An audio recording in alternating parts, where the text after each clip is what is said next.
Crazy backstories just driving in. We're good to go? All right.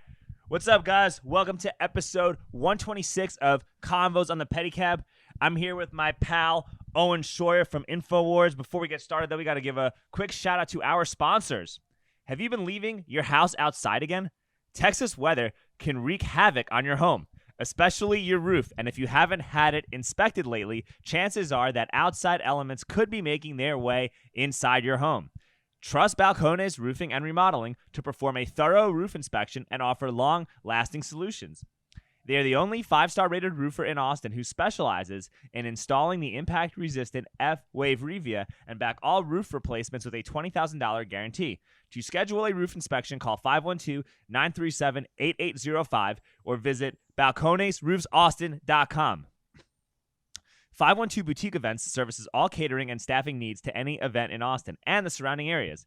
Anything from weddings to corporate events to festivals, they are even equipped to provide bar services. Visit their website today at 512boutiqueevents.com for contact information. Calendar fills up quickly, so be sure to get your event booked today. Owen, so happy to see you.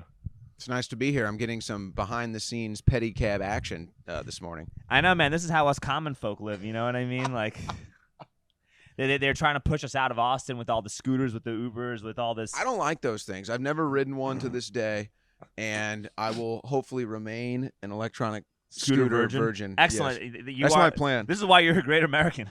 One of the many reasons. This is why this is primary reason number one why you are a great American and the 126th guest on this podcast. So very excited. It is funny though how you just wake up one morning and there's 100 scooters sitting on your street corner. You know, it's like what?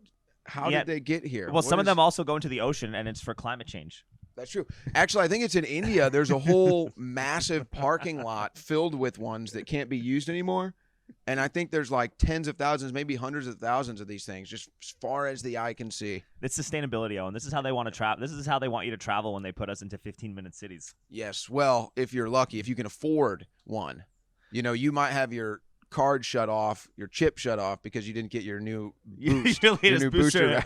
or your kid didn't get his. They're not gonna accept your trans-vaccinated status. I'm sorry to tell you. Oh man, but those are my pronouns. What are you talking about? I'm just telling you. You know, I'm just part of warning being you. trans, Owen, is being able to identify as whatever you want to identify as, and I identify as somebody who's had 3 shots and 5 boosters.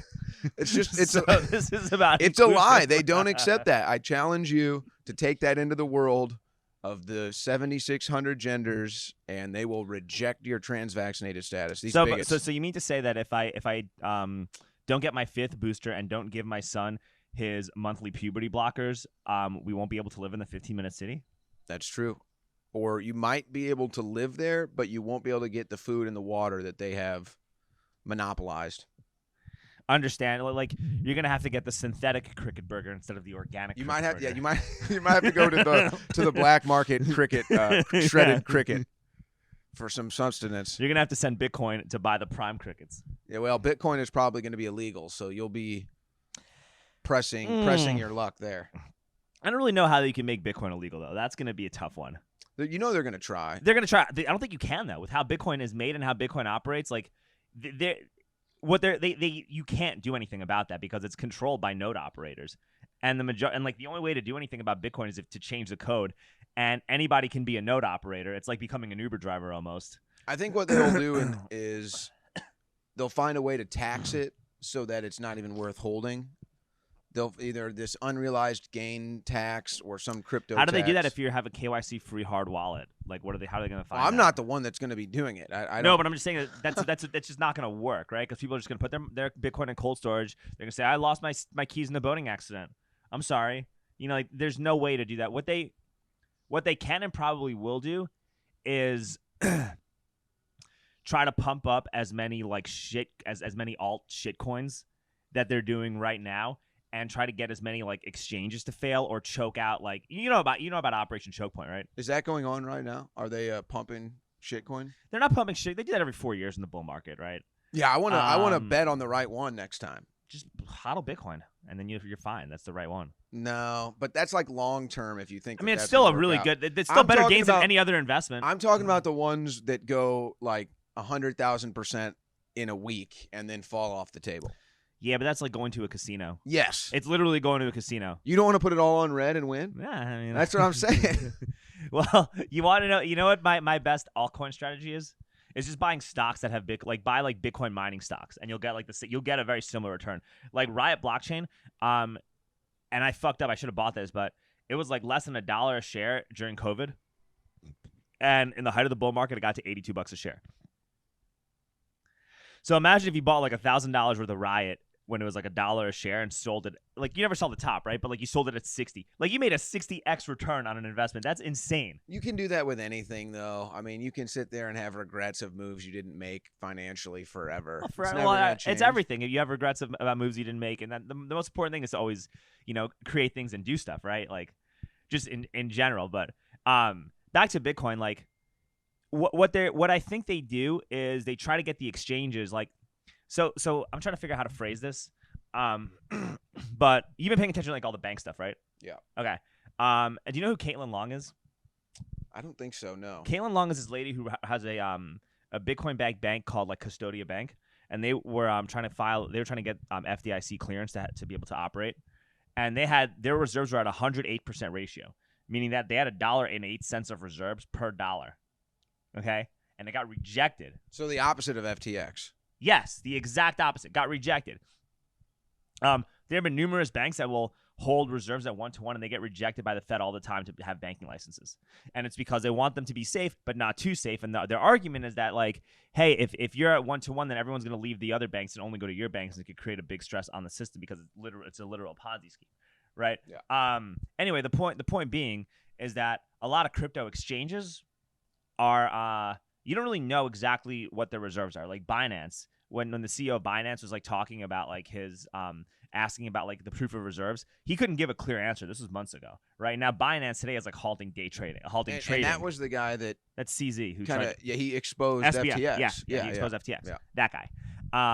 FTX. That guy was palling around with these congressmen trying to be the one to pursue regulatory clarity, which would basically allow his Ponzi scheme to remain untouched for decades.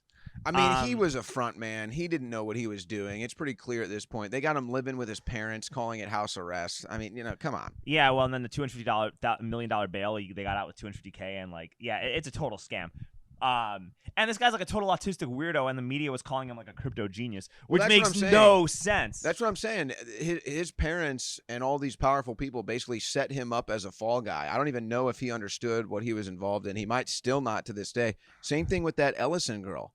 I mean, Dude, that's what I'm saying. If you're worth billions of dollars and that's the best you could tap, something is. No, bro, it wasn't about tap. It was something. They were tapping into something else. All right.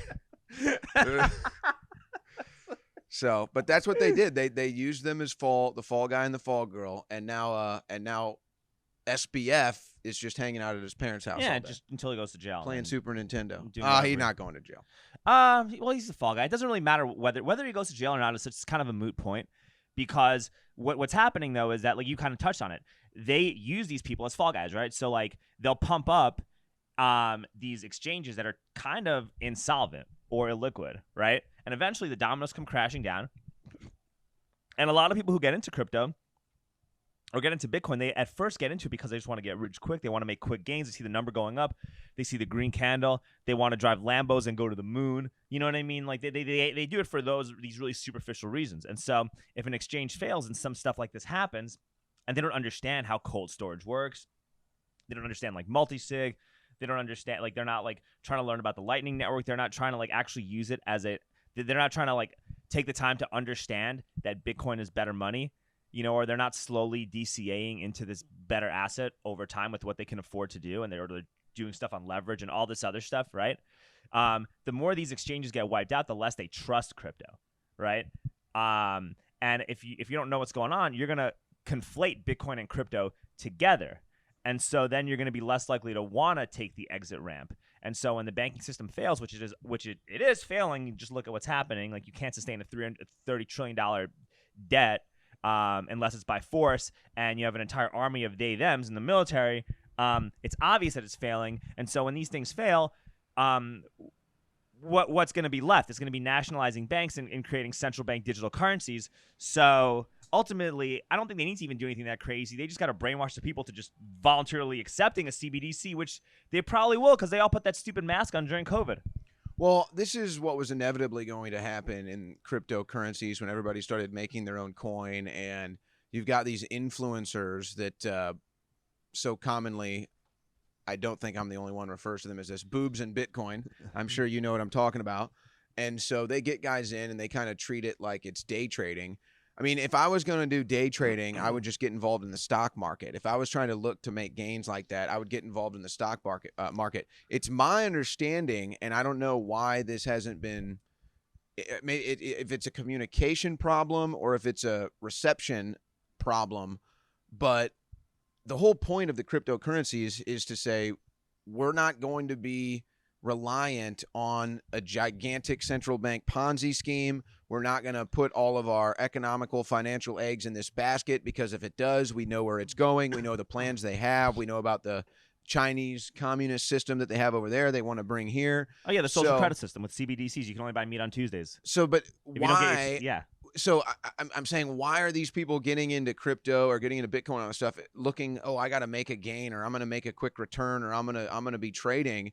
I mean, if you want to do that, that's more like what the stock market is for. To me, the understanding is the gamble is that you'll be able to use Bitcoin or whatever crypto you have in the future to make a purchase, so that you and I can make a transaction and we don't need the government involved. Like, that to me is the real investment. That, so I don't know why so many people think, oh, I'm going to get into this and I'm going to get rich quick, or I'm going to make money.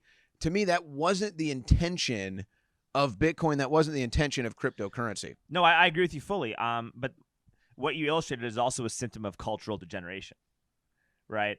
And I think a lot of get rich quick. Yeah, get rich quick. Get a bunch of bitches. Get the Lamborghini photo on Insta. Yeah, exactly. And a lot of people in our little conservative movement, they're really big on talking about cultural degeneration. But instead of but what happens is, instead of talking about the actual source of it, they just post clips and just get angry and yell and rage on the internet, right? And anybody with half a brain understands that cultural degeneration and lack of sound money literally go hand in hand with each other. And in the fall of civilization. Yes, when the Roman Empire fell, they were clipping coins, and look what happens. In Weimar Germany, when they had hyperinflation, you saw a lot of the same cultural degeneracy was happening in Weimar Germany. And then whatchamacallit, ever since Bretton Woods happened in 1971, all of a sudden modern feminism starts booming. It's not, the Rockefellers, they funded this movement for purely moral and ethical reasons, Owen. Which well, I mean, isn't when you get to the bottom of it all, right? When you get to the bottom of the barrel, when you get to the end of the funnel, it's always depopulation. I mean, there's always at least an element of that every single time, whether it's trans kids or this modern day feminist movement, which actually, though, I see a trend on this, which is the rejection. So it's like fifth wave feminism is anti fourth wave feminism. Fifth wave feminism is, wait a second, women in the house, raising the family, women being feminine. You're seeing a backlash, but the problem is, all right, here's the thing, right? When you degenerate and devalue currency, you can no longer have because historically speaking, right? The man would go to work, right? In most societies, some you had warrior woman cultures and stuff like that, and it was a little different. But from a broad general standpoint, the man would go to work, the man would hunt, the man would go out with his buddies and bring home the food, and the woman would take care of the garden, and they would have their community of other women, and that entire community of other women would help raise the children, right? And when you have sound money, you were able to support a family on one income, right? And so because you were able to support a family on one income, most women, they could have gone to work if they wanted to. They just chose to stay home and raise the kids because that was what you did to create a strong nuclear family. When you devalue currency, you force both members of the household to have to work. because when you devalue currency and print money, the people that benefit are no longer the people that work the hardest or have the best ideas or are the ones who are the most innovative. It's the people that are the most politically connected and closest to the money printer. So you print up a bunch of money, and you say you're going to fund a bunch of projects to help society, but all you do is help a select few group of cronies. Everything else gets more expensive, and then everything gets taxed more, and everybody else has to work that many more hours. And so now you have both members of the household working. Now the kids being raised by the television. Now the kids being raised by nannies. The kids raised now by the internet. And you see school exactly teachers. Yeah. And then you see exactly where it's going. And like the school teacher today, bro, like that teacher was probably raised in a single parent home. A latchkey kid watching television all day from the age of, when they were like 7 years old and up, watching TV and God knows what with no parental supervisions. Now you got like porno and stuff like that anybody can just go on. They put it in the classroom. Well, now it's just may as well be in the classroom, but even so, like a 12-year-old kid, like remember like you used to look at your dad's Playboy magazines when you were younger? You'd have to find them if you could find. They're usually hidden. Okay, yeah, exactly. They're hidden, but like people tried to find them, right? Now, like all I got to do, no matter whether they do any of this legislation, right? All the kids got to do is just go Pornhub.com and then just start looking at a whole bunch of stuff, and then your first exposure to like sex is from some professional on the internet. You're gonna get desensitized to like actual real like human connection, and so you're gonna be a grown adult and you're not even gonna be able to like satisfy a woman or reproduce or do any of those things. It's actually so much worse than that, because the desensitization is just like the first level. Sex is basically the most powerful drug on the planet. I mean, when you think about what happens chemically to your body when you have an orgasm, it's the most powerful drug on the planet. That's why Elon Musk makes the joke that in the future we'll just all be plugged into these machines giving us orgasms 24/7. Like, that's the joke. So what you're really doing when you're introducing kids to sexualized content at a young age, you're basically like giving them a sample size of crack. You're giving them a little bit of crack. And they don't really know what they're doing. They don't really know they're getting addicted to this crack. They don't really know what's going on in their body. And so naturally, they're just kind of getting acclimated to it slowly but surely. The television, the stuff they're not seeing in the classroom, the drag queen story time. And so just like when somebody gets addicted to crack, you constantly need those endorphins. You constantly need your body chemistry changing like that, like what you have during sex. So this is why people end up getting addicted to porn, or this is why people end up getting addicted to sex. It's because it's the most powerful drug on the planet. And so if you don't recognize that, harness that, control that, it's going to end up controlling you. So when you give a child a little bit of crack, what are the odds that child is going to be a crackhead when they're older? It's going to be insane, yeah. So that's exactly what you have going on with all the sexualized content for kids. They end up being addicts, sex addicts, porn addicts. And it's really a tragic thing that I don't think we've properly addressed. And I don't think banning, the answer to me is never really banning things. I don't even like the idea of a TikTok ban, but it's a conversation I don't think we're willing to have because we're doing it to ourselves. No, I agree. I'm not a big banner of things. I mean, for the most part, I think like if something is grossly unsafe, like I don't think you should like make crack legally sold in stores, right? You know what I mean? Or like I don't think you should legally sell heroin at the grocery store or anything like that. Like, probably bad business, right? Yeah. I don't think that's a good idea. Like there are certain things that should be illegal, right? Like you should definitely ban drag shows for children, right? Like. But you also shouldn't ban but you also shouldn't like go too far. Minors, you've got the concept of minors for a reason. Like that's a legal thing for a reason. You don't bring your 5-year-old to the titty bar. Like why would you bring your 5-year-old to? I remember I used to go to the steakhouse with my grandfather when I was a little kid, and my mom hated it because my grandpa would go there and drink whiskey and smoke cigars, and that's what all the old men did. This old man steakhouse, old veteran steakhouse. And they'd go there and drink whiskey and smoke cigars. Now, my grandpa wasn't giving me a pack of cigarettes or a cigar to smoke. No, but he wasn't around it. Yeah, but I was around it, and that scared the hell out of my mom. She didn't want me anywhere around it, and I remember that was a little bit of an argument they would have. But yeah, there's a reason why we have this concept in the legal system as minors. It's to protect children. Yeah, like even Hooters should not be family friendly. That's kind of creepy. Yeah, I don't know. That is a little weird. Like, you shouldn't make Hooters family friendly. That is a little strange. I never really went to Hooters much as a kid. I mean, there was one in downtown St. Louis right next to the ball games. But, I usually I went The to wings restaurants. are really good. The wings actually are See, really but no, the wings I went to good. restaurants for food. I never found Hooters food good. I never found The it wings to be are good. actually delicious. I don't really love like the- wings. I think like- wings are the most overrated food of all time. There you go. I just said it. Oh, All that effort for what? A tiny little morsel of meat? You're covered in grease and sauce. And well, what do you don't have? have wings for the nutritional value. It's just sometimes it's fun to eat wings. Yeah, all right. Whatever you say, man. That's what I think.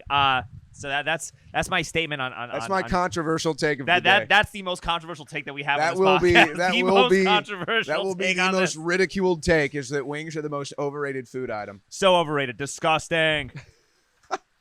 But Don't send me a 10-pound bag of wings. don't send me a 10-pound bag of wings. Exactly. But yeah, that is kind of like the problem though that conservatives have is that they'll go quick to like ban to say, oh, we got to ban something, or they'll be quick to like take what's happening right now, which is bad, and just like get super puritanical with their solution. That kind of always happens too, though. It's that's the yin and the yang. That's the pendulum. Yeah, it's like the more puritanical you get, the more likely you are to get Sprinkles the drag queen to come to your school's kindergarten classroom and cat litter, yeah. kitty cat, butt litter. Yeah. And then like that's a local hero. Yes, yes, stunning and brave. Or then the more likely the more you like bombard kids with these all ages drag shows, the more you actually go back to like actual Puritanism or like abstinence only. I mean, I think there's got to be a middle ground, and people need to figure out what the middle ground is.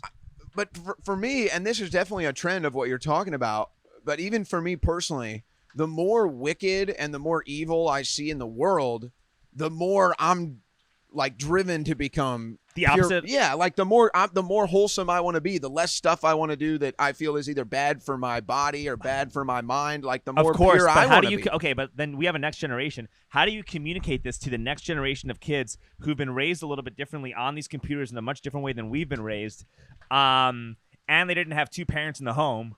They're a lot less likely to have had that because we have literally the more you degenerate the culture, the more you the more you destroy the currency, the more you degenerate the culture. How do you communicate that with those kids? Like, how do you go about doing that, right? Because, like, if you go to a classroom of 14-year-old kids and just say, don't have sex till you're married, they're not going to listen to you. They're going to just do the opposite of what you tell them, and they're going to continue doing that. So, like, how do you, like, bridge the gap and find, like, a middle ground? Like, how do you find, like, a middle ground to make it so that these kids are like, yeah, man,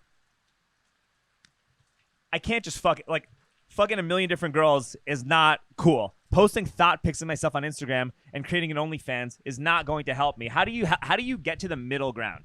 Well, I think that kids are obviously impressionable, and so that's why they're so targeted in marketing and politics and propaganda and culture. But I think that the middle ground will always find itself. Children are rebellious in nature. I had extremely conservative parents. I mean, my mom was as conservative as you're going to find. And, I found myself in plenty of trouble growing up. I think the youth is always going to be inclined to rebel no matter what they're being told. So if the young is being told to be gay or do this or do that or have a bunch of different partners, then they're going to go the opposite direction just because of their rebellious nature. So I think the middle ground will always kind of exist organically there. Whatever you push the hardest, the youth is always going to probably rebel against. But there's certain things that it's just, you have no control over it, right? I mean, there's certain things when you're a kid you just know you want to do, right? It doesn't matter whether you have somebody telling you to do it or not. You just know you want to do something, you want to try something, you want to experience something. No, of course, but it's like instead of teaching abstinence-only education and like bombarding kids with porn, you'd be like, listen, most of y'all are gonna have a couple of partners before you get married, right? This is what it is, right? If you happen to marry and have children with the first person you're with, that is awesome. That's better. A lot of times people think like, you gotta have a bunch of partners and stuff like that. And it's the biggest side in the world. Like, I gotta have a bunch of partners to get it out of my system. But the more partners you get, the more it just becomes ingrained in your system, and that becomes really dangerous. But you're like, listen, like, the best, you're gonna have these feelings. These things are gonna happen, and the best experience you're gonna have is if it's somebody you actually like and want to be around. Because every time you sleep with somebody, you get their energy. Like, you literally get their energy. So, like, if you're going to go around and you're going to try to, like, sleep with a bunch of different women all at once, and you actually have, like, let's say you, like, want to be an artist. Let's say you want to be a writer. Let's say you want to be an athlete. Let's say you want to own a bunch of businesses and you want to create a bunch of things, right? Like, you need good energy around you because these activities require such an insane amount of hard work and drive and discipline that you don't deserve to have bad energy inside you. You know what I mean? And like, I think you gotta like frame it from like an energy perspective, or it's like show statistics. Like, listen, like no one's gonna stop you from doing what you want to do, but like, don't you want to have kids? Don't you want to get married? Don't you want to raise self-sovereign individuals that are able to make their own decisions instead of like having to rely on like what fake experts and what fake corporations are telling you to do? Well, the more partners you have, the more likely you are to actually get divorced, the less likely your kids are going to be able to become like self-sovereign adults. So I think it's like you got to just have that discussion and just show charts, show graphs, like just be like, listen, like these are just numbers and this is what will happen. You guys are all awesome kids. Like, you deserve to be happy. You guys deserve to own businesses. You guys deserve to make things. You guys are like the actual future that you're going to like. You guys are going to be the ones that are going to give us flying cars in 20 years, right? Like, you're a lot less likely to give us flying cars if your energy's out of whack, and you're less likely to follow through on what you want to create. This episode is brought to you by Balcones Roofing and Remodeling. Have you been leaving your house outside again? Texas weather can wreak havoc on your home, especially your roof. And if you haven't had it inspected lately, chances are that outside elements could be making their way inside. Trust Balcones Roofing and Remodeling to perform a thorough roof inspection and offer long-lasting solutions. They are the only 5-star rated roofer in Austin who specialize in installing the impact-resistant F-Wave Revia and back all roof replacements with a $20,000 guarantee. To schedule a roof inspection, call 512-937-8805 or visit balconesroofsaustin.com. This episode is brought to you by 512 Boutique Events. 512 Boutique Events services all catering and staffing needs to any event in Austin and the surrounding areas. Anything from weddings to corporate events to festivals. They are even equipped to provide bar services. Visit their website today at www.512boutiqueevents.com for contact information. Calendar fills up quickly, so be sure to get your event booked today. You're really getting into advanced psychology now. Yeah, I have a psych degree. Well, that's what I'm saying. I remember, I mean, they do have psych classes like this. I have a psych degree too, actually. Hey, all right. And so I remember there were 2 different psychology courses I took. One was human sexuality, and I think the other was something I maybe even had love in the title. I don't remember. But, I mean, you're really getting into advanced psychology, and, I mean, I guess you could bring these concepts to children, at least. Well, to high school kids, you can. You can't be talking about this in middle school. Yeah. You shouldn't talk about this. So I don't think you should talk about this at all in middle school. You shouldn't talk about this high at elementary. School's probably good. In high school, you talk about this, and you do it in a way where you're like, well, it's like this. I understand the concept by high school. I understand the concept between a Ferrari and a Ford Focus. Right? Yes, yeah, of like course. I understand that. So I think that's kind of the approach that you have to have is to understand that, you know, look at it like a relationship or a marriage or whatever, even your sex life, as, do you want to have a Ferrari or do you want to have a Ford? Here's what you need to do to have a Ferrari. Here's how you're going to end up with, you know, whatever, POS 1978 Honda Soul or something. So I think that if you can maybe present it to children like that, I mean, otherwise you're getting into advanced psychology. To really even be able to understand most of it, you have to experience it. I mean, you can read it out of a textbook. Right. Okay. So you've been around, right? I've been around. You've been around. A little bit. You've been around. 33 trips around the sun. Good. Okay. If the truth is that we're moving around the sun. Who knows? Who knows? That's a different discussion. Just saying. It's a, you know. I mean, Werner von Braun's tombstone talked about the It's firmament. a thing. Don't worry about it. Hey, that's another topic. Shout out Eddie Bravo, maybe not. Okay. But like, you've had your share of girls that you've, you know, fucked around with and stuff. No, man, I'm a yeah, virgin. No, you're of course. Yeah. Just like everybody in it. Yeah. Yes. Yeah. Yeah. Of course. All right. But like, what's it like dating a girl with like a high body count? You talking about like in a difference? Yeah, and I'm just saying, somebody like, with a low body count. Yeah, like, just because you have a high body count doesn't mean you're a bad person. Doesn't mean you're gonna cheat. Doesn't mean anything. But like psychologically, right? Girls with lower body, like psychologically, what's it been like dating a girl with a high body count in terms of like the trauma and the other stuff that you've had to deal with over time in terms of what they've had to go through? Because it eventually comes back to you. I think that just depends on each individual.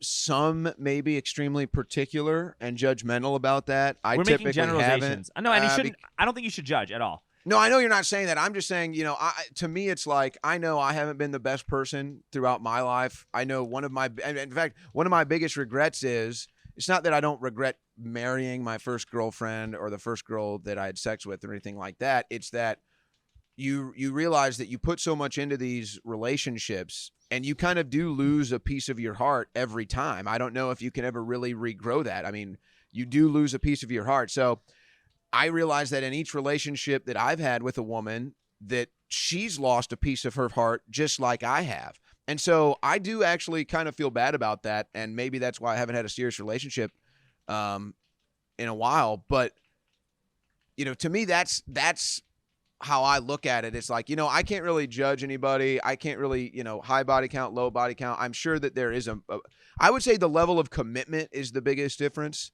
Like, if a girl has been with a lot of different guys, the relationship isn't going to mean as much. Losing the relationship isn't going to mean as much. And there's not going to be as much, let's say, real estate available in her heart, in her mind, in her soul if she's been with a bunch of guys. Same on the guy's side. Same on this end, yeah. Like, I've definitely had too many partners that, before I met my girlfriend, we've been together like 6 years. I mean, look at this nothing's- love machine, man. This is a love machine. Well, this is thing right here. This is a love machine. Don't act like you just because it's not your bike doesn't mean you haven't had a ride. Not actually had a ride. I have not had a ride in this bike. No, Thank but God. I would. I'm really lucky. Like, my girlfriend's awesome. We've been together 6 years. Ever since we've been together, and ever since that we've been together, like, I've gotten so much more stuff done ever since we've been together. Definitely more productive. I've been a lot, like, yeah, and I think that, there's a level of that. Yeah, like, when you're in a good relationship with somebody, and when you're with somebody that you feel supports you, and when you're with someone that you feel like you can rely on and you can trust, you're going to be a lot more productive. You're going to get more things done. Your quality of life is just going to be better, and you are going to be happier, like, developing that connection with just one person. And the other side to it also is that in order to develop that with another person, that person also has to have the same set of the same focal points that you have, right? And if you're, like, going out clubbing all the time, or the girl's, like, out trying to party all the time and drinks too much, or has a substance problem, or doesn't have, like, her head on her shoulders, you're not gonna. That relationship that you're in is just going to make you do less, and it's going to actually be toxic and harmful to you. Whereas if you're with someone who's, like, focused on what they're doing the same way you're focused on what you're doing, you're going to wind up becoming a better human being as a result of being with this person. And just mathematically, like, the higher your body count is, it seems as though it's going to be just a little bit less likely for you to have those qualities and stick with those qualities consistently. But that kind of does that make sense? Yeah, and I think that kind of goes back to what we were talking about earlier, is when you see the world around you degenerating, you start to realize some of that stuff and start focusing on becoming a better person. You want to be the change you want to be see. Better. And so, again, I think this is how things are going to go. It's the cultural pendulum. It's the political pendulum. But when I look at it from, like, the person that argues humans aren't meant to be in a single relationship, right? Because if you're hyper masculine, that's the most Malthusian shit in the world. You're hyper masculine, but I get I mean, we can all relate, right? I get the idea. You're hyper masculine, I'm hyper masculine, whatever. I'm walking around, I see women that I find attractive. I can't change that. Yeah, you can't change it at all. Like, that's there's nothing I can change. That's just it's built into us. I mean, even women, there's hyper masculine women that like sleeping with men. They're horny all the time. It's on both sides. So I think and this is kind of how I've approached this, and it's been very rewarding for me, is I look at that as it's a challenge of discipline and it's a challenge of willpower. Yeah, I know that I can walk around downtown Austin on a Friday night and see a bunch of chicks walking around in tiny little skirts and low-cut tops and maybe go out and try to have myself a good time with her. But there's a certain level of discipline and will that when you don't engage in that, and when you don't fall, say, victim to those natural things going on in your mind and your body, it's a willpower. It's an advancement of your willpower. It's an advancement of your discipline. And I think that also makes you a better person. So I get why people say that, but it's another thing where you better yourself when you recognize that, and say, no, I'm going to be disciplined. I'm going to have a willpower. And ultimately, you become a better person. Well, no, I agree with you. And I think that, like, the more discipline that you have, the more self-discipline that you have, the less likely you are to succumb to tyranny.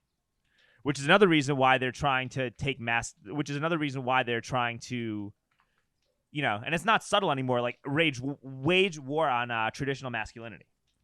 Because, like, the more you are to, the more likely you are to play, well, the stronger your foundation, you know, the more likely you keep your self-sovereignty. And the more likely you are to keep your self-sovereignty, the less likely you are to, like, live in this 15-minute city, eat bugs, and, you know, live in Klaus Schwab and Bill Gates' version of the future, for lack of a better word, right? Like, just look at it medically even. It's at least a 6 out of 10. It's probably higher than that of boys becoming girls and not girls becoming boys, right? You can chop a girl's breast off. She can still have a baby. You chop a boy's penis off, it's over. Yeah. It's game over. No kids coming. No kids, and we already have a fertility crisis too. Like, look at the chemicals that we're consuming in our food. Even like the radiation from my phone in my pocket. Like, who knows what effect that could have? You know, like, there's a lot of stuff that's there. Like, lack of sound money. People, because of the currency devaluation, people are having kids at later ages. The later of an age you are at having children, the harder it is. Neither one of us have a kid. I have no children. Yeah, it's a mistake. That would be weird 30 years ago. We'd be like, what's wrong with you? Yes. Now it's like, no big deal. Yeah. Why would you have kids? It's bad for then the whole don't have kids is bad for the climate. Like, everything is being psyoped to create a manageable population and size so that, you know, eventually the 15-minute city dream that these people have can just be realized very easily and very simply, right? You know, and it's not going to happen now, but, you know, when you're having kids below replacement and people are dropping dead from climate change because of the you know, because of a certain juice that they took. The coincidence. Yeah, it's a coincidence, random coincidence. You know, and then you're also pushing this agenda onto children, and you have all these pediatric gender clinics. And the more you push this agenda onto children, you know, like, and I'm gonna start by this is like incoherent, like, right? But I don't think there's anything wrong with, like, being gay or even being, like, transgender at all. Like, people are gonna be people. These are natural anomalies will happen. Nobody should be mean to you. Nobody should judge you. Nobody should discriminate against you.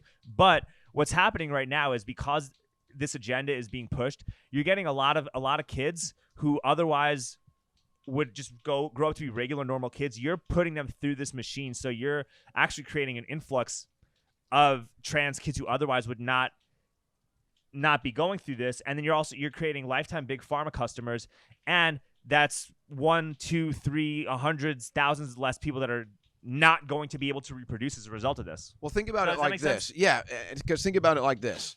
If I meet somebody that's my age or around my age, we can sit there and talk about a similar life experience. Like, hey, did you watch Teenage Mutant Ninja Turtles? Oh, I love Teenage Mutant Ninja Turtles, right? So it's like, yeah, that was something that was popular in your time that everybody could relate to. Now it is like, it's the gay pride stuff. It's the trans kid stuff.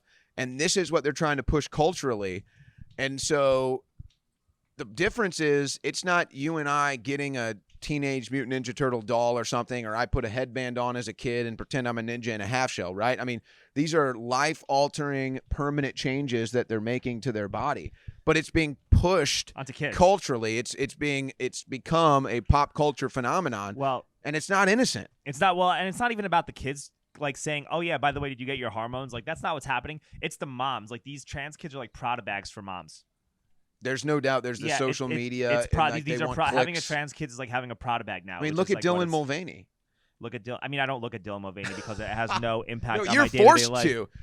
You're forced to. You have seen Dylan Mulvaney. I have seen it, but also people like you share this shit all the time. So because it gets shared by people like you all the time. I'm just like, I guess not you, because I don't. But you're right. I do cover it. I do cover it on my show. Yeah. So I mean, people like you literally share this shit all the time. Like, I don't want to see this. Like you guys me. fucking share this all the time. People like me, unbelievable. No, but it's true.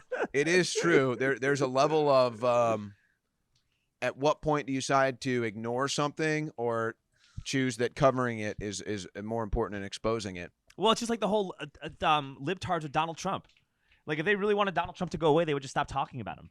They'll never be able to. Exactly, because they don't want him to go away. They'll never be. He's the only thing. He's good for ratings. It's like, crazy. if you have a sinking network, you know, like a CNN or an MSNBC that nobody watches anymore, the only you need to do anything you can to bring ratings back, and it's the whole Trump arrest and all this. Now, I know that the Democrats pay these people to go out and protest, but there was this one lady, she had to be in her 60s, and she's out there every day in New York this week outside of the court. I don't know if she's out there today, but she had been out there every day this week, and she's got hundreds of these anti-Trump signs. Clearly, the Democrats aren't showing up because nobody's coming and taking her signs. And so yesterday, she goes in front of where I guess she hears Alvin Bragg leaves his office or gets his coffee or something, and she goes outside and she sits down all of these signs. She's got like 30 of these signs, and she puts them all on the road, like hoping that Bragg will see this and arrest Trump or something. And I'm sitting there, I'm like, lady, you're in your 60s. Why is Donald Trump your biggest passion in life? Like, at what point do you not wake up in the morning and think, okay, it's 9 a.m. again, and I'm about to get in my car full of anti-Trump signs and spend my day trying to destroy Donald Trump? Like, at what point do you not look in the mirror and say, wow, my life sucks? Well, maybe it's because that's how she feels, and it's just a way to give yourself purpose. And that's I guess. Well, yeah. look. Here's how I look at it, right? Like, you played sports when you were younger, right? Oh, yes.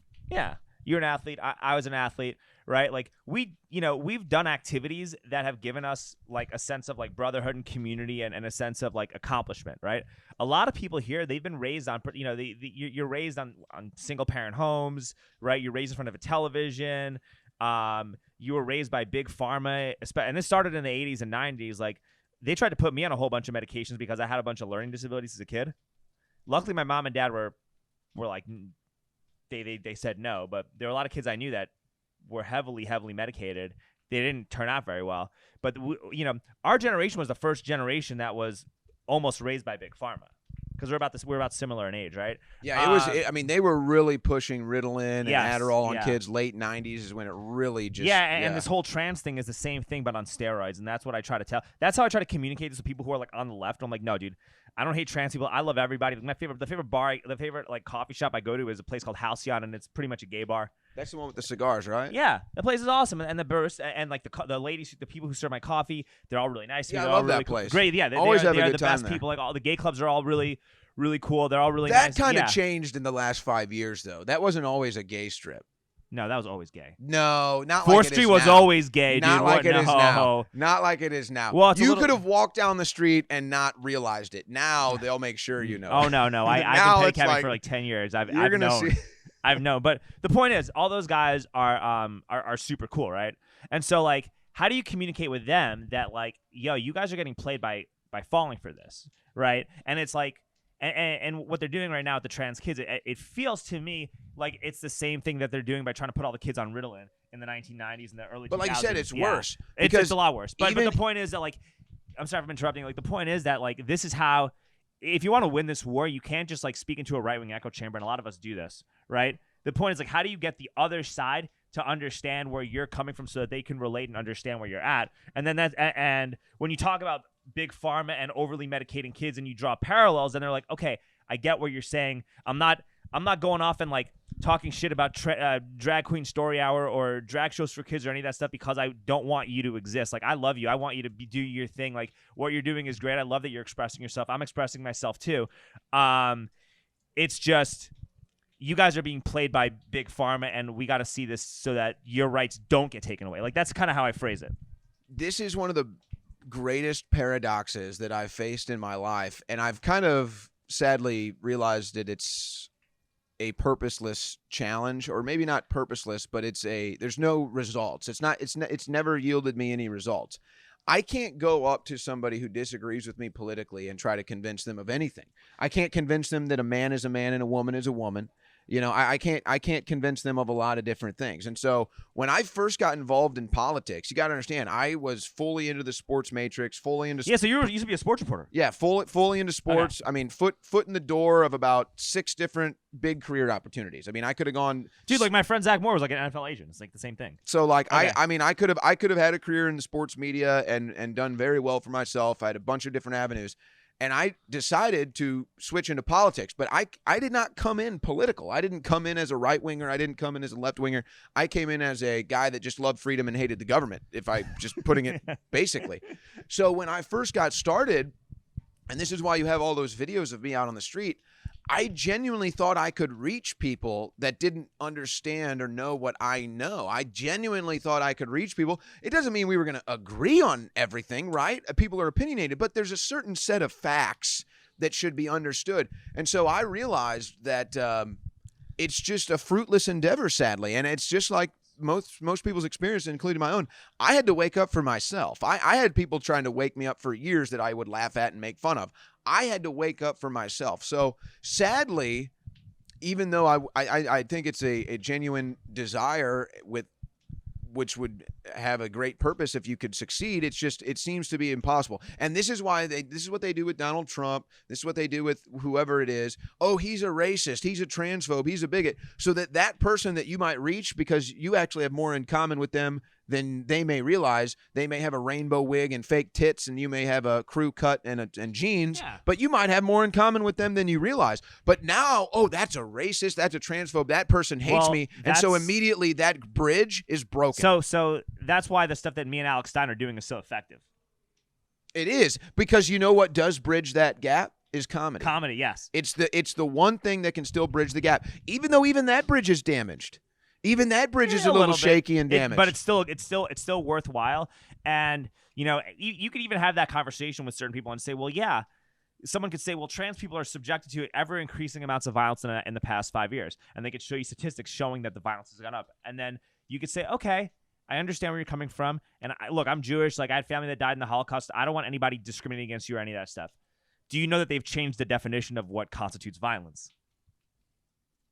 And usually, like, if you talk to people and you're respectful... Would a doctor chopping your penis off be violence? No, but not wanting to date... Like, certain people will say that not wanting to date somebody because they're a tranny, or, like, a female because she has male genitalia... Yeah, there are people that will call that violence now, right? So, like, a lot of times people just don't think that is true.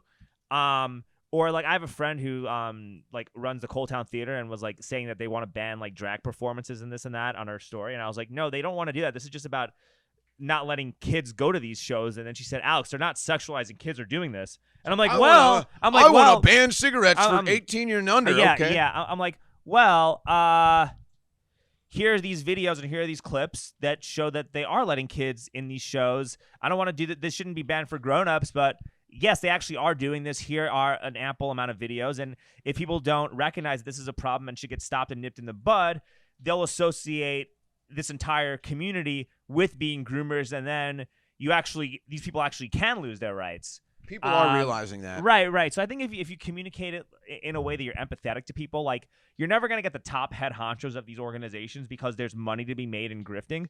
And in trans surgery. Oh, duh. Yeah. But you will get, like, it's about convincing the foot soldiers. That's the key, right? You just talk to the regular foot soldier. Be really nice. Whenever you go to your restaurant, like, tip the bartender more than you would normally tip. Like, just do stuff like that, right? Like, I think that is how you kind of slowly start to bridge that. That's definitely one way. But, I think that this is kind of the larger issue that we're dealing with here is we have a completely wrong approach culturally, philosophically, in the education system, academically, to mental health and emotion. Our approach and our teaching and our understanding of mental health and emotion is horrible. It is the worst thing that we could possibly be doing to ourselves. This concept that because you experience anxiety or depression or one of these other emotions, that somehow something is wrong with you or somehow you're different than somebody else. No. In fact, when I've had people, because of the position I'm in, I've had people come to me for advice before, young people come to me for advice before, and I'm tough love. You come to me complaining about some emotion you have, I do not care. I literally have no sympathy for you at all. Whatever emotion you're experiencing that's holding you back, so is probably every other human on earth right now. And so if you decide it's going to hold you back, that's up to you. But that's what they're being taught. Like you're saying, oh, it's violence if you say something that offends me. No, it's not. No, it's not. You're committing mental violence on yourself, thinking that you're victimized by this. So we need to relearn mental health. We need to relearn emotion, and we need to understand. It's kind of like the Instagram phenomenon. These people look at their idols on the internet and they think, wow, they have the perfect life. Look at how great their life is. They're always so happy and everything. No, guess what? They go through anxiety. They go through depression, probably worse than you do, actually. And by the way, they have to sit down on a toilet, shit, and wipe their ass just like you do too. So it's this whole approach to mental health and emotion that I think has caused so much of this. If we started teaching people that stop being a baby about everything, get over it. Yeah, I get it. You're going through something. I get it. It feels like it's completely just shutting you down and paralyzing you.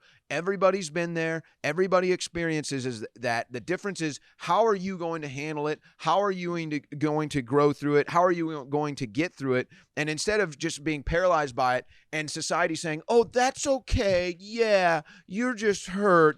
Violence is committed against you. And now you're basically a tiny little sheep that can't do anything. So that, I think, is just that's the larger issue here. We have to reteach, relearn, re-understand mental health and emotions, and quit acting like just because you have experienced anxiety or depression that something's wrong with you or you need a pill. No, I agree with you. And I think that like a return to sound money or the use of better money and the adoption of something like Bitcoin and decentralizing our federal government, because the more states and municipalities that start adopting it as legal tender, the more you are going to decentralize the federal government, right? The more you do that, the more you get better money. These problems will go away organically without any kind of legislation that divide people. Yeah, and let's actually get into the why. Okay, so you remember the famous scene in Anchorman when they're all depressed and he says, what are we going to do? He's like, we're going to go buy new suits. And they all jump in there and they're all happy. There's actually a truth to that.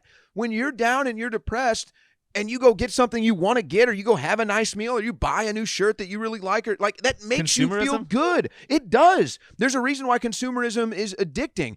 But at a lower level, what you're saying is it's the power of feeling like you're getting rewarded for the work you put out in the world. And if you're constantly working and working and working and never able to acquire something that you like, you get down, you get demotivated.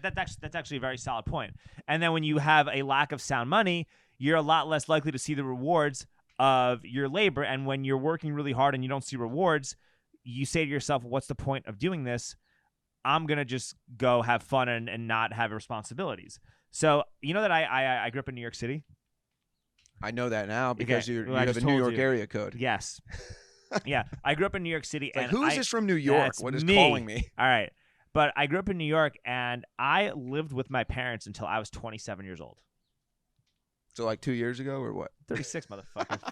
Anyway, I lived with my mom and dad till I was 27 years old.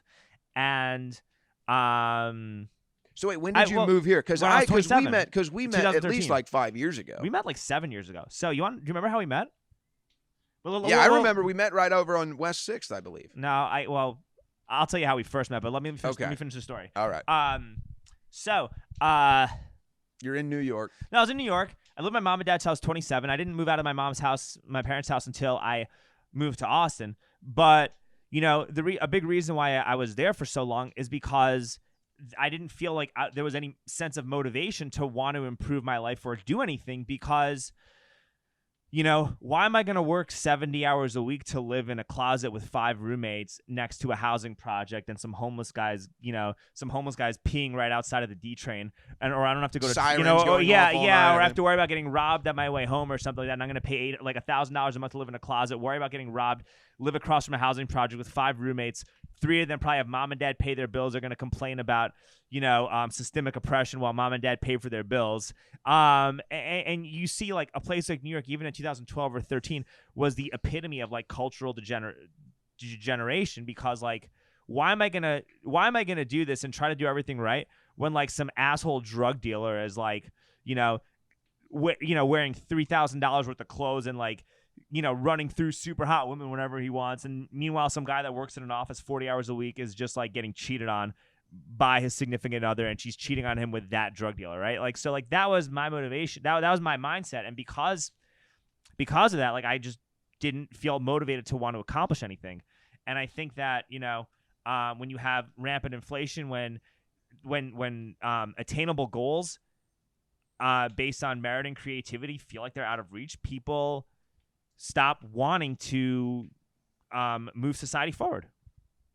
No, it's true. And by the way, your story sounds extremely specific. It was. By the way, so, I mean, no. I mean, I like to add things in there, right? Like, I never even had a long-term relationship. This is the longest relationship I've ever had, right? Like, before I even left New York, my longest relationship was 6 months. But like, think about it like with a car, okay? And why do you have people, and they say, oh, well, this is a bad financial decision. Why do you have people that will go out and save up and buy their dream car or buy a nice car, go to get their nice car, even though their apartment may be shitty in a bad part of town and their job may be shitty and all this stuff? It's because that moment of being in their car that they love is worth it to them, and it makes them feel good. It makes them feel like there's something that they have that they love, that they like, that they can, acquire. Bro, it's motivating them. When you get stuff that's valuable, it is motivating. Like, I bought a house, right, in Johnson City last year. Like, it's motivating. I'm like, dude, I own a house. Like, I got to be better now. I own a house. And, like, it's funny, I own a too. pedicab. Like, It's funny, too, because, growing up, I don't know how much of this is just taught or we just saw what the economy was doing around us. But I remember growing up and getting into college and out of college thinking, man, I don't know if home ownership is ever going to be a possibility. I don't know if, this or that is ever going to be a financial possibility because the market is tougher, now than it has been. People are working longer. The amount of experience you need to get a 6-figure job is a lot different. So that's also a psyop. What do you mean? Well, I mean, home ownership is impossible when you live in big, trendy megacities, but No, there's no, so many I'm other saying- parts of the country that you could just go and own a home, and it's really easy. And I'm not disagreeing with that. I'm saying, like, that was kind of how it looked, at least to me, when I was in my early 20s. Yeah. Was, oh, this stuff is going to be unattainable. You got psyoped. You're putting me into 6 figures of college debt, and you're giving me a degree that is really worthless, unless I want to go get a master's. So I got lucky. I didn't get any student debt, but I also was like a pretty mediocre student, so it was just... See, I got into a lot of student debt. I ended up getting psychology, but knowing I couldn't do anything with it unless I got a master's, so then I got media studies after that. But I probably, if when kids ask me if I suggest going to college, I say, it depends on what you want to do, but most likely college is going to be a waste of your time and money. If your parents are going to pay for it and they want to pay for it, then go and do well and get good grades and learn and everything. Federal student loans are the biggest scam in the world. They keep you as a perpetual debt slaves. No, it's really amazing. It's even worse because of how expensive college is. And it becomes more expensive the more the government lends money to kids out. The more the schools could just say, well, of course, yeah, the government's going to pay this anyway. We're jacking up these tuition prices. Like, well, who was it? It was when they proposed like that $10,000 student loan debt relief. When the Biden administration proposed that, which is never going to happen. But when they proposed that, first of all, they were like, it's not even close. But there were a bunch of schools that the next day raised tuition $10,000. Yeah. Well, here's the thing, though, right? And this is where conservatives fuck up. And it's that you should forgive a lot of this shit because people did get brainwashed into taking on this debt because they thought that college was the only path for them to actually have a career and make a living. So that probably should get forgiven. And you know what? Like, maybe if we didn't send all this money to Ukraine and we use that money instead to just say, obviously, but how do you forgive? How do you decide what debt to forgive and what don't then? Because you could do a service project. Like, look at our infrastructure. Our infrastructure is dog shit. Like, even this train that crashed in Palestine, Ohio, it was like a busted track on the train in Palestine, Ohio, and we're spending. We're in downtown Austin. There's 100 potholes at any street you go on. Yeah. There's a lot of people with a lot of student debt that would gladly fix these potholes to get that shit forgiven. So, like, you're talking about jobs? Yeah, you got to do these service jobs to fix the infrastructure, and you got to spend 4 years fixing this infrastructure. See, for like I completely agree. Like, for like for $6 an hour, and we'll forgive your loans, and you're done. And the federal government will never lend. And while we do this, we're going to disband this federal loan student issuance program. And if you want your debt forgiven, fix the infrastructure. You spend 4 years fixing the infrastructure. You get to live in like a little facility. You get like $6 an hour. You get like the most basic minimum wage that there is. And in 4 years, once you fix the stuff, your debts are paid. See, I don't like the idea of the debt forgiveness or any of that stuff, but a proposal like that at least I think has merit and it has a deliverable to it. And I would say I would even take that a step further. This is one of the things that bothers me more than anything. And I wish, going back to what we were talking about earlier, this is where the left, the right, whatever, center, up, down, everybody should come together because it's just so obvious. You just talked about the $100 billion for Ukraine. I mean, there's all kinds of these projects. We're spending hundreds of billions of dollars overseas. I can't even imagine what America would look like if we actually spent that on our own infrastructure, what our airports would look like, what our train stations would look like, what our roads would look like.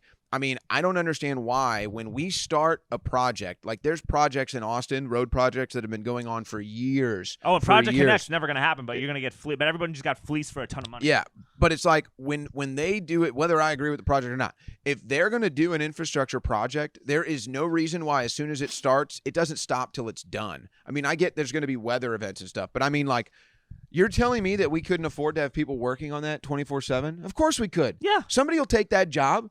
Somebody will take the midnight to 6 in the morning job that pays, $25, $30 an hour. You don't need a $1.7 trillion stimulus to like give to a few of your homies in Washington, D.C. when people will voluntarily fix the infrastructure by themselves to get their student loans forgiven. People will line just up out take the a job. People will line up out the door. But even when people say, "Oh, just work to get your debt forgiven," like that's also really difficult when your currency keeps devaluing because we're just printing money. I mean, right? I look at it like you're telling me that if you started a new infrastructure project and you even put out ads and you said we're going to start wages at $25 an hour for people that want to come out and rebuild the highways, rebuild the roads, and fix all this, you'd have so many applications in your inbox, you wouldn't even know what to do with them. Right, but no, I agree with you, but that also is going to cost taxpayer money, and that's why they're going to try to put these stimulus packages out. Whereas if they just said, hey, we're going to just forgive your loans if you do this, and we're going to pay you $5 and $6 an hour, and we're going to forgive your loans. Well, you can't forgive the loans. The loans have to be paid off. So somebody's going to have to pay the loans. Well, it's being paid off through labor. It's just being paid off in a different manner. It's being paid off through labor and them not spending the $1 trillion. Well, you still have somebody. You know what I mean? Like it's, no. I get what you're saying, but the banks would still have to get paid because that's where the debt is. So there'd have to be the government would have to pay them. Could they have to pay the okay? But the concept, I think that the concept is there. The concept is there. It's better than forgiveness. Yeah, just do something. There's got to be a middle. Like that exactly. Like there's a middle ground. There's got to be a middle ground. If the government wants to pay off your student loan, then you're going to have to do a service. If that's rebuilding a road or whatever. That's it. That seems like a fair compromise. And also, even with these pornographic books in the schools, there's a really simple solution to fix the pornographic book problem. To jail. Well, straight to jail. Aside from that, straight to jail. There's also a different solution, and it's you just replace the book with a book on gardening. Like anytime you find a pornographic book, you're like, oh, this book is not appropriate for children, so we replace it with a book on gardening because gardening is for everybody. There's nothing more inclusive than teaching people how to grow their own food. Boom. That's it. Penetrate the ground. Yes, instead of penetrating the cabinets with the World Economic Forum leaders. Penetrate the ground with a shovel. Yeah. That's good. You know what I mean? Like that's. Yeah. Take out a problem and put in the solution. Yeah, like plant a tree or something, bro. Like for real. I don't know. That's my take on it, and I think that like, where do you see everything headed? I'm not really into astrology. I'm not one that follows astrology or bases anything off of it. I don't think it's a empty endeavor, though. I don't think it's totally worthless. The reason I say this is because there's been some big in astrology. There's a huge change that just happened yesterday. Oh. And it's a big thing of, I think Pluto is going into You're Aquarius. Not into astrology, but you're going to share. Okay. I know everything. All right. But the point is, astrology says a big change is coming. I think a big change is coming too. I don't know if we've hit the bottom yet in America. I don't know if we've quite hit the bottom yet. We've not hit the bottom. The cyber attack hasn't happened yet. I could see some big things happening that would make us hit bottom. But we're going to go through it. There's going to be some hard times ahead. But I think on the other side, I think that life is going to be better. I don't think the rest of our lives is going to be spent in misery. I don't think the rest of our lives is going to be spent watching America collapse and the world collapse. I think we'll deal with it for a little bit longer, but I do see the world and America having a rejuvenation phase. I do think that the people of planet Earth are going to have a great awakening and a renaissance moment in our lives, probably in this decade. And I think maybe, I don't know if we'll ever really get to experience what true human freedom and prosperity is. Well, I think El Salvador might become a paradise on earth.